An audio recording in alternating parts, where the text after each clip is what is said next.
4 PM में जब कोई खबर छपती है या दिखाई जाती है तो उस पर जांच शुरू होना तो लाजमी है और तो और उसके बाद शासन प्रशासन में हड़कंप भी मच जाता है। ऐसा ही कुछ हुआ जब लखनऊ जेल में फैले भ्रष्टाचार की खबर 4 PM में प्रकाशित हुई। सरकार से लेकर जेल प्रशासन तक में हड़कंप मच गया, जिसके बाद आनन फानन में इस मामले पर जांच शुरू की गई और अमिताभ ठाकुर को 7 मई को बयान के लिए जेल मुख्यालय बुलाया गया। मैंने लखनऊ जेल में रहते हुए कैदियों के कल्याण के नाम पर सामानों की बिक्री में भारी भ्रष्टाचार और काफ़ी बढ़ा चढ़ाकर सामान बेचे जाने के संबंध में शिकायत की। 4 PM ने इस समाचार को प्रकाशित किया। 4 PM के इस समाचार को संज्ञान में लेते हुए DG जेल आनंद कुमार ने DIG जेल लखनऊ परिक्षेत्र शैलेंद्र मैत्रेय को जांच दी है, जिन्होंने स्पेसिफिक रूप से कहा है कि समाचार का संज्ञान लिया गया है और उन्होंने मुझे 7 मई को जेल मुख्यालय में बयान के लिए बुलाया है। इस शिकायत में मैंने मुख्य रूप से यह कहा है कि जो सामान 10 रुपये का है उसे जेल में 20, 25, 30 किसी भी रेट पे बेचा जा रहा है और इस दृष्टि से मनमाना काम किया जा रहा है। ये इसमें काफ़ी कुछ मैंने अपने प्रवास के दौरान स्वयं देखा और अन्य जेलों में भी इस प्रकार की भारी शिकायतें हैं।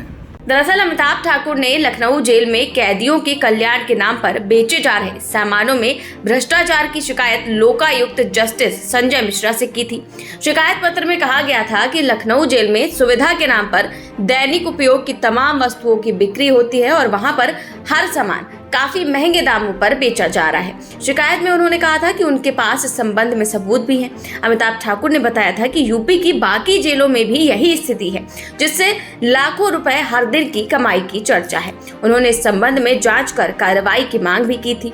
23 अप्रैल को 4 PM में पूर्व IPS अमिताभ ठाकुर के हवाले से लखनऊ जेल में भ्रष्टाचार की शिकायत की खबर प्रमुखता से प्रकाशित की गई। खबर के प्रकाशित होने के बाद जेल प्रशासन हरकत में आया और इसकी जांच शुरू कर दी। इस पर DG जेल आनंद कुमार ने DIG जेल लखनऊ को जांच के आदेश दिए हैं, जिन्होंने अमिताभ ठाकुर को 9 मई को बयान के लिए जेल मुख्यालय बुलाया है। आपको बता दें कि बीते 26 अप्रैल को पूर्व IPS अमिताभ ठाकुर ने 4 PM को दिए इंटरव्यू में भी जेल की अव्यवस्थाओं की पोल खोल कर रख दी थी। आइए आपको हम उस इंटरव्यू के कुछ अंश दिखाते हैं। जिस दिन मैंने कहा कि मैं एक पार्टी हम लोग शुरू करना चाहते हैं, अधिकार सेना हम लोगों ने उसका नाम दिया और मुझे याद है, बल्कि जो है कुछ ऐसा संयोग है कि आप ही के चैनल पे 4 PM पे ही मैंने, मुझे लगता है आखिरी इंटरव्यू दिया था सर आपने जी, 4 PM पे दिया और संजय जी की ऐसी कृपा रही कि उसके ठीक 1-8 घंटे बाद मैं मुर्गी की तरह टांग लिया गया और मुझे हजरतगंज थाने ले जाया गया, वहाँ से कोर्ट से जेल और रात होते होते मैं जेल चला गया। 7 महीने बाद करीब मैं बाहर आया हूँ। 7 महीने करीब मैं जेल में रहा। जेल में अलग अलग की मानसिक शारीरिक यंत्रणाएं, मानसिक यंत्रणाएं मैंने झेली। मैंने तमाम चीज़ों को, क्योंकि मेरी एक बीमारी है कि मैं हर बात को लिपिबद्ध करता हूं, उसको प्रमाणित रखने के लिए, क्योंकि मैं कुछ भी कह रहा हूं, जैसे मैंने आपको कहा कि CO साहब ने ये बात कही है, CP ने बात कही, आप मेरी किसी बात का क्यों विश्वास करेंगे जब तक मैं आपको प्रमाण नहीं दिखा दूंगा। तो मेरे पास उसकी मेरी पत्नी क्या वीडियो रिकॉर्डिंग है जिसमें वो कह रही हैं।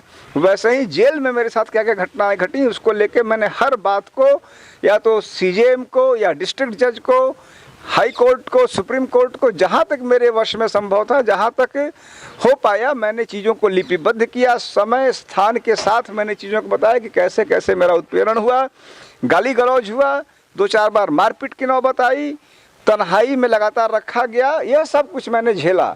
ये मैं एक अफसर रहा, इसके बाद भी मैंने झेला। जबकि यह आप सभी जानते हैं कि जेल में भी रसूख, पुराना रसूख काफ़ी चलता है।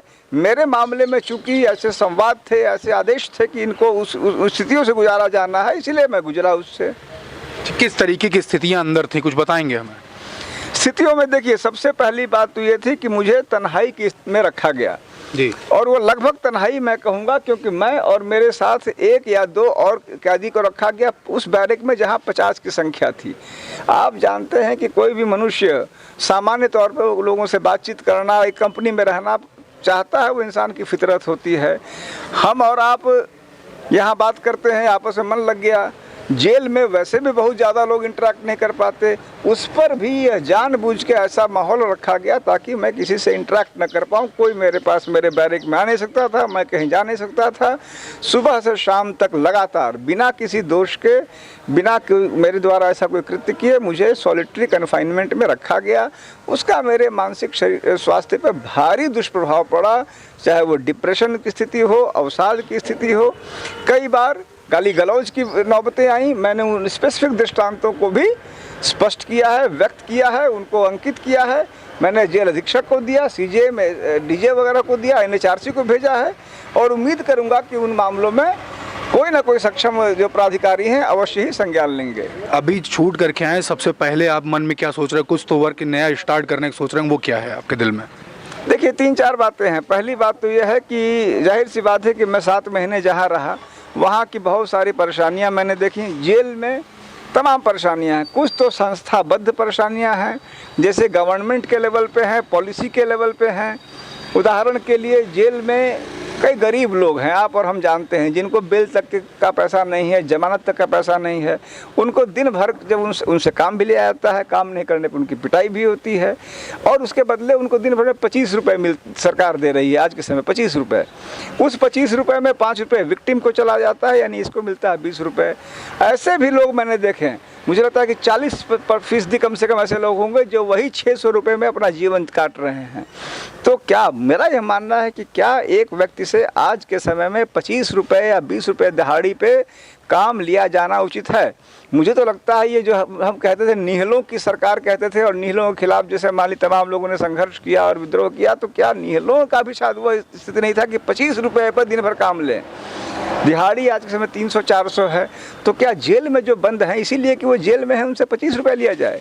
इस प्रकार की जो संस्थाबद्ध समस्याएं हैं, या जेल में कैदियों को मुझे देखिए बाहर जाड़े में भी, कड़कड़ाते जाड़े में भी बाहर नहाना पड़ता है, ठंडे पानी से नहाना पड़ता है, सुविधाएं नहीं हैं, तमाम और चीज़ें हैं, नीचे ज़मीन पर सोना पड़ता है। खुद मेरे बैरक में 2-3 बार सांप आ गया, आप सोए हुए हैं, सांप बगल में है, आप नीचे सोए हुए हैं। तो ये सब अमानवीय स्थितियाँ हैं, इन स्थितियों से भी सुधार की ज़रूरत है। उसके अलावा कुछ जेल के जो लोग हैं उनके द्वारा कृत कार्रवाइयाँ हैं। तो एक तो जेल के सुधार की बात है। बाकी जहाँ तक हुआ कि जहाँ तक सामाजिक रूप से, पॉलिटिकल रूप से सक्रियता बनाने का प्रयास करना, कुछ कंट्रीब्यूट करना, यह जो मैं पहले चाहता था वो अभी भी चाहूँगा। जो लोग मेरे साथ आ पाएंगे मैं किस हद तक सफल होऊंगा, इच्छा रखना और उसमें सफल होना, उसमें ज़मीन आसमान का अंतर है। मेरी इच्छाएं हैं, इच्छाएं अनंत है कि मैं कुछ कर सकूं। ईश्वर की इच्छा होगी तुम कुछ ना कर पाओ तो कुछ नहीं होगा, जो उनकी इच्छा होगी वही होगा।